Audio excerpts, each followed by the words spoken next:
So another thing on Wealth Simple, are you very familiar with Wealth Simple, Yeah, for example? yeah, had it Okay. for years. Yeah. Okay. So on that, I've opened a TFSA account, so a tax-free savings account, Yep. right? And so that's where I'm putting money in. So from my CIBC account, I have that hooked up there. So I just transfer that Yep. to my tax-free savings account on Wealth Simple. Hmm. And then under that account, I'm investing into Yep. stocks. Now, as I understand, under a tax-free savings account, we're allowed to invest, we're allowed to put $7,000 at the moment in per year. Is that correct? Hmm. Now, what happens though? So let's say I put $7,000 in there and no more than that, but now I made $1,000 Hmm. from that. What happens with that? Well, that is first off. I'll say this: if I want to say I hate it that they've called it a tax-free savings account. Oh boy. It should be called a tax-free investing account because when people Okay. think savings, they just think storing their money somewhere. Yeah. But if used properly, the tax-free savings account is the most powerful wealth building tool in Canada. Nothing comes close to it, not even real Hmm. estate. Okay, so what happens is that whatever that $7,000 grows to, it's completely tax free. Now Okay. you have carryback room to when you were 18, and so you said you're 40. So a 35-year-old, it goes back to when a 30 whatever that was. How old were you when you were in 2008 or something like that? But the maximum that a Canadian citizen can put in there now, if they're 35 or older, is $102,000. Okay, so it compounds as well. Like so Well, it what doesn't whatever comp. I don't or it It's adds, I mean. it's unused contribution room. Okay, so if I now I put in, 1,000 something, Yeah, and let's say that's all I put in this year. yeah, Next year I could take my 7,000 yep.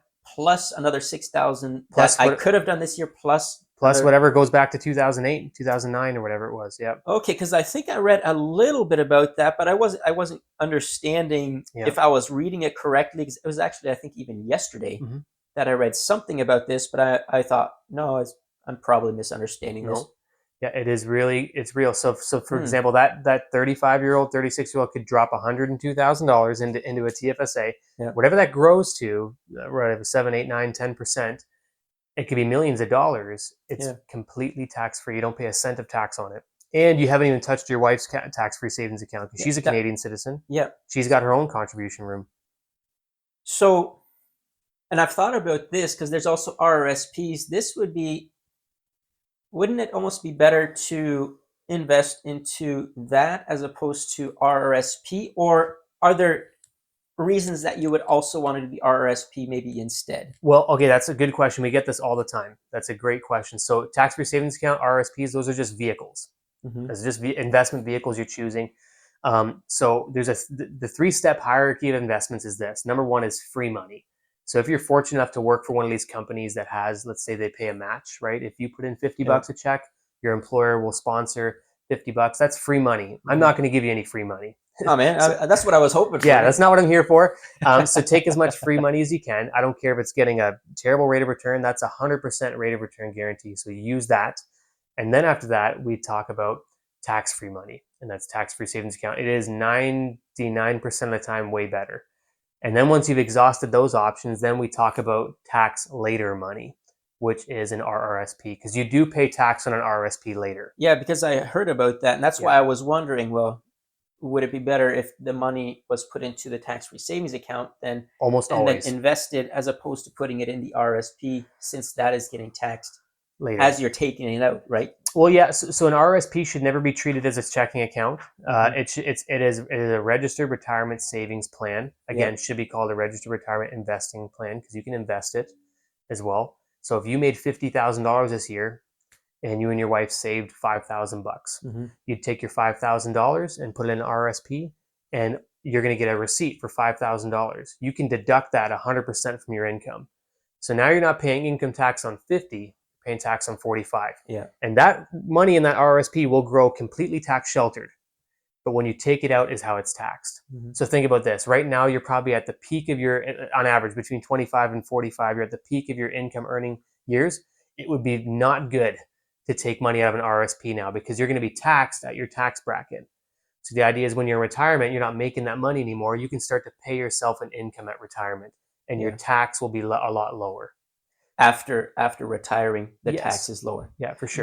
But still then taxed each time. Yeah, Like I get exactly. a deposit from that. So Okay. yes, TFSAs 99% of the time that is you don't even think about an RRSP unless you've made too much money and the government says, "Hey, you didn't pay enough tax throughout the year. Oh Here's a boy. bill." Then open up an RRSP and pay yourself. Don't pay the government because you can just you go to your accountant and he says, "Hey, I got this letter. I got to pay this amount in income tax." And he says, "Okay, Henry, $3,000 will do it. You put $3,000 in an RSP before April 1st. Bring me that receipt. I can claim it. You won't have to pay the government anything." Wonder how many people are doing that. A lot of people, yeah. We Really? got bookkeepers that are referring clients to us, and I actually got a guy that I'm getting licensed in my business. I recruited him, got him licensed. I said, "You should just do this yourself. It's Mm-hmm. that way you got the trust with the client. You can just set it up for them." And now he's going to get an investment license with me. So yeah, it's a So really smart strategy. yeah, so next year if I gotta pay some tax back or whatever, Don't pay it. quickly put it into RSP Yeah, or the tax free savings account. Or tax-free savings account's not deductible.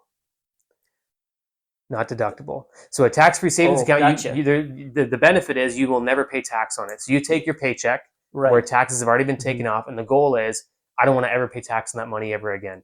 So you invest it, and Now you I will never understand. have to. Yeah, now I understand. Okay, They're yes, both very good, but have totally different a little bit purposes. different. Okay, so Yeah, yeah, the RRSP is tax deductible, yeah, where as opposed to the tax.